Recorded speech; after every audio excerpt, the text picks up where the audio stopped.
আসসালামু আলাইকুম। আজ ২ আগস্ট ২০২৫ খ্রিস্টাব্দ ১৮ শ্রাবণ ১৪৩২ বঙ্গাব্দ ৭ সফর ১৪৪৭ ইসরি শনিবার। সংবাদ পাঠ করছি মনির হোসেন কামাল। প্রথমেই শুনবেন সংবাদ শিরোনাম। জুলাই ঘোষণাপত্র উপস্থাপন ৫ আগস্ট। বরগুনায় নতুন করে ডেঙ্গুতে আক্রান্ত আরও ৪৭। খুলনায় ঘরে ঢুকে যুবক হত্যা। মালয়েশিয়ায় সড়ক দুর্ঘটনায় ৩ বাংলাদেশি নিহত। খুলনায় প্রাক্তন স্বামীর হাতে বর্তমান স্বামী খুন। বরগুনায় কিশোরের ঝুলন্ত লাশ উদ্ধার। মাইকিংয়ে রেকর্ড করা হয় লোকবেতারে। শুনলেন সংবাদ শিরোনাম, এবার বিস্তারিত। আগামী ৫ আগস্ট বিকেল ৫টায় জুলাই ঘোষণাপত্র উপস্থাপন করা হবে। অন্তর্বর্তী সরকারের ফেসবুক পেজে এ তথ্য জানানো হয়। পোস্টে বলা হয়, অন্তর্বর্তী সরকার জুলাই ঘোষণাপত্রের খসড়া চূড়ান্ত করেছে। আগামী মঙ্গলবার ৫ আগস্ট ২০২৫ বিকেল ৫টায় গণ অভ্যুত্থানের সকল পক্ষের উপস্থিতিতে জুলাই ঘোষণাপত্র জাতির সামনে উপস্থাপন করা হবে। এর আগে জুলাই ঘোষণাপত্র ৫ আগস্টের মধ্যে ঘোষণা করা হবে বলে জানিয়েছেন তথ্য ও সম্প্রচার উপদেষ্টা মাহফুজ আলম।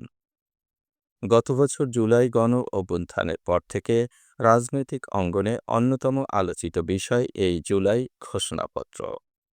অভ্যুত্থানের বর্ষপূর্তি সামনে রেখে সম্প্রতি জুলাই ঘোষণাপত্রের চূড়ান্ত খসড়া বিএনপি, জামায়াতে ইসলামী, জাতীয় নাগরিক পার্টি সহ বিভিন্ন দলকে পাঠিয়েছে অন্তর্বর্তী সরকার। ঘোষণাপত্রের খসড়ায় ২৬টি দফা রয়েছে। প্রথম ২১ দফায় মহান মুক্তিযুদ্ধসহ বাংলাদেশের মানুষের অতীতের বিভিন্ন ঐতিহাসিক ও গণতান্ত্রিক সংগ্রাম থেকে শুরু করে জুলাই অভ্যুত্থানের প্রেক্ষাপট বর্ণনা করা হয়েছে। পরের ৫টি দফায় রাষ্ট্রের গণতান্ত্রিক সংস্কারের আকাঙ্ক্ষা, আওয়ামী লীগ শাসন আমলে গুম, খুন, গণহত্যা, মানবতা বিরোধী অপরাধ ও সব ধরনের নির্যাতন, নিপীড়ন এবং রাষ্ট্রীয় সম্পত্তি লুণ্ঠনের অপরাধের দ্রুত উপযুক্ত বিচার, আইনের শাসন ও মানবাধিকার, দুর্নীতি, শোষণমুক্ত বৈষম্যহীন সমাজ এবং গণতান্ত্রিক রাষ্ট্র ব্যবস্থা প্রতিষ্ঠার কথা বলা হয়েছে। বরগুনায় নতুন করে ডেঙ্গুতে আক্রান্ত হয়েছে আরও ৪৭ জন। এ নিয়ে জেলায় মোট আক্রান্তের সংখ্যা ৪,৯৪৯। বরগুনার civil surgeon doctor Mohammad Abul Fattah জানিয়েছেন, গত ২৪ ঘণ্টায় বরগুনা সদর উপজেলায় ৩৪, বেতাগী ১, পাথরঘাটা ৯ ও তালতলীতে ৩ জন নতুন করে আক্রান্ত হয়েছে। জেলায় ডেঙ্গুতে আক্রান্ত হয়ে চিকিৎসাধীন আছেন ১৬৬ জন।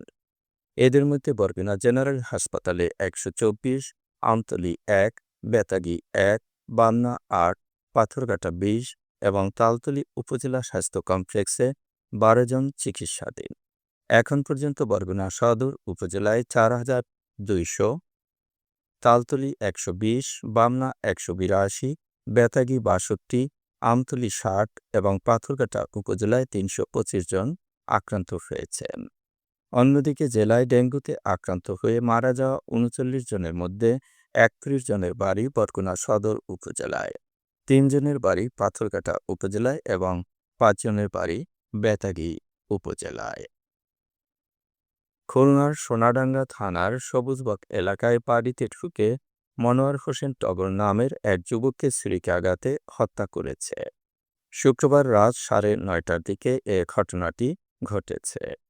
নিহত মনোয়ার হোসেন ওই এলাকার জামাল হাওলাদারের ছেলে। তিনি পেশায় ছিলেন ঠিকাদার। ৩ হামলাকারী বাসায় গিয়ে মনোয়ারের পাশে বসে। কিছু বুঝে ওঠার আগেই তারা মনোয়ারের বুকে ছুরিকাঘাত করে পালিয়ে যায়। মালয়েশিয়ার সড়ক দুর্ঘটনায় ৩ বাংলাদেশি নাগরিক নিহত হয়েছেন। এ ঘটনায় আহত হয়েছেন আরও ২ বাংলাদেশি। শুক্রবার স্থানীয় সময় সন্ধ্যা ৭:৩০টার দিকে মালয়েশিয়ার পাহান রাজ্যের কুয়াস্তান থেকে কুয়ালালামপুর যাওয়ার পথে এই দুর্ঘটনাটি ঘটে। নিহতরা হচ্ছেন সাব্বির হাসান, জাহিদ হাসান এবং আবদুল্লাহ।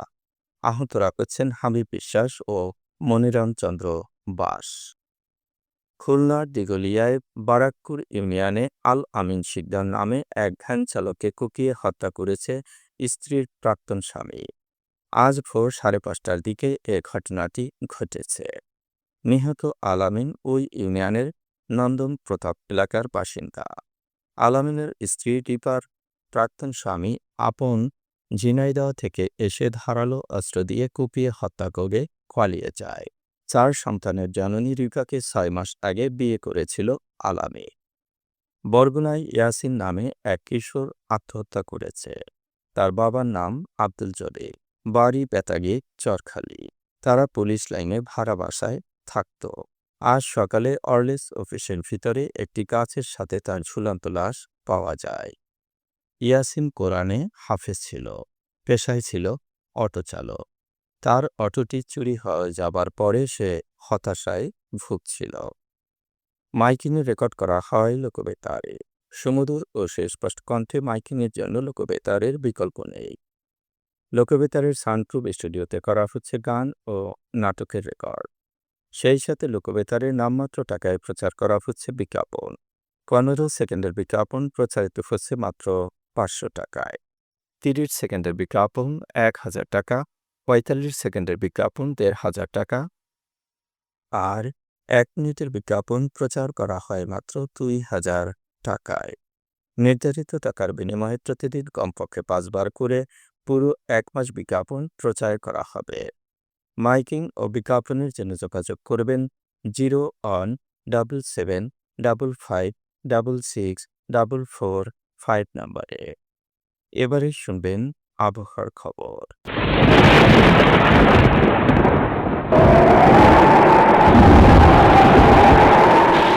মৌসুমি বায়ুর অক্ষ রাজস্থান, উত্তরপ্রদেশ, বিহার, পশ্চিমবঙ্গ ও বাংলাদেশের উত্তরাঞ্চল হয়ে আসাম পর্যন্ত বিস্তৃত রয়েছে। এর একটি বর্ধিত অংশ উত্তর বঙ্গোপসাগর পর্যন্ত বিস্তৃত। মৌসুমি বায়ু বাংলাদেশের উপর মোটামুটি সক্রিয় এবং উত্তর বঙ্গোপসাগরে মাঝারি অবস্থায় রয়েছে।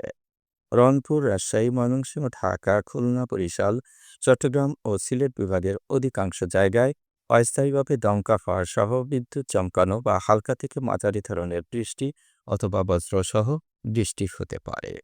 আজ দেশের সর্বোচ্চ তাপমাত্রা ছিল ডিমলায় 34 ডিগ্রি সেলসিয়াস এবং সর্বনিম্ন তাপমাত্রা ছিল টাঙ্গাইলে 23.2 ডিগ্রি সেলসিয়াস। বরগুনার সর্বোচ্চ তাপমাত্রা 31 ডিগ্রি সেলসিয়াস, সর্বনিম্ন 26 ডিগ্রি সেলসিয়াস।